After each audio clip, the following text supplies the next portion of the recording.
Good Wednesday morning, everybody.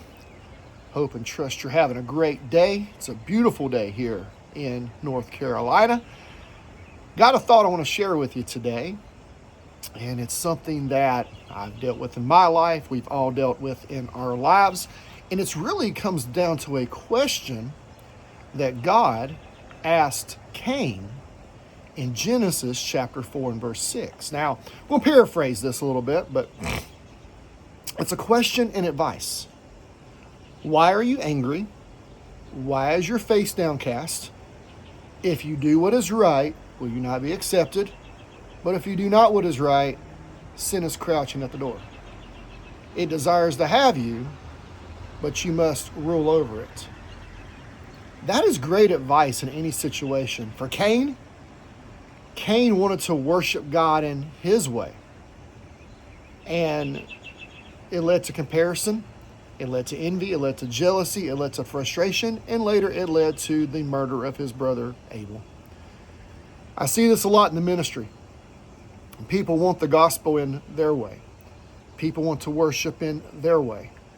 People want to do what's convenient for them in opposition to what God is saying, and they wind up getting frustrated, they wind up getting mad, they start comparing, and God is asking, why are you angry? Very interesting advice. Now, God here is basically giving Cain a chance to reflect and change before things get out of hand.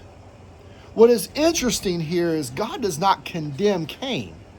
God is giving Cain an opportunity to make things right. He's giving him guidance. He points out if he doesn't do what's right, if he does what's right, he'll be accepted. God is essentially saying, you have the choice to master your feelings and do the right thing instead of letting jealousy control you. This is a warning and a reminder that comparisons and pride can grow into something very dangerous if we don't pause and check our hearts. Here's the application. First of all, I find here that God does notice our feelings. We have a God that does acknowledge and notice our feelings. When he says, why are you angry? Why is your face downcast? God sees what is happening inside us, even when nobody else does. Our emotions matter, and ignoring them can make matters worse.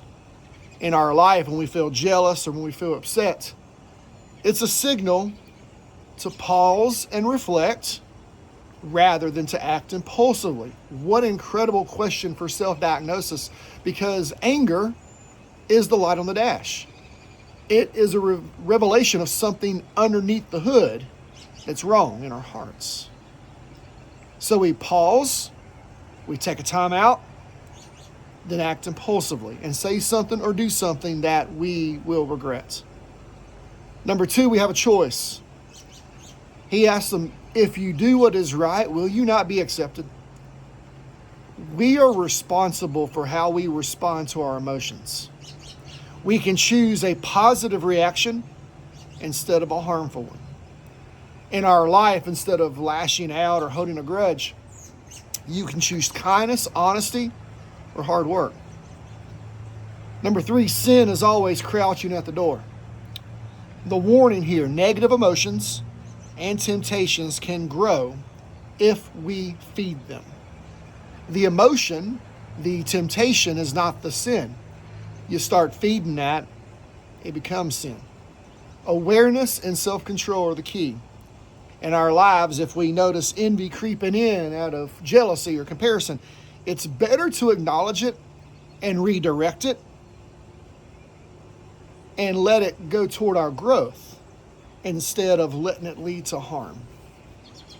And a final thought here, the path God points to avoids tragedy.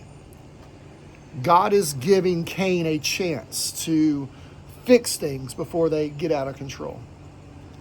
Listen to guidance, reflecting on your choices, the bigger picture, acting rightly can prevent bigger problems. In our lives, Ask for advice.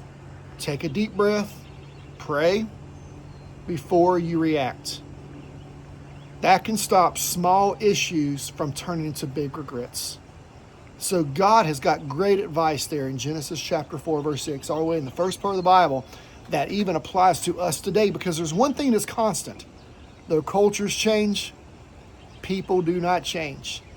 We live in a culture and society where the temptation is to act impulsively, want our way, our rights, do things instead of pausing, reflecting, looking at the bigger picture. Will my reaction lead to greater harm? And we're all guilty of that at times. May we ask the Lord for wisdom in all of our decisions today. And his advice is self-awareness, choice, mastering our emotions before they master us. Didn't work out too well for Cain. He didn't listen. Be teachable. Let's listen. Let's listen what God has got for us today. Have a great Wednesday. Thank you so much for taking the time to watch this devotion.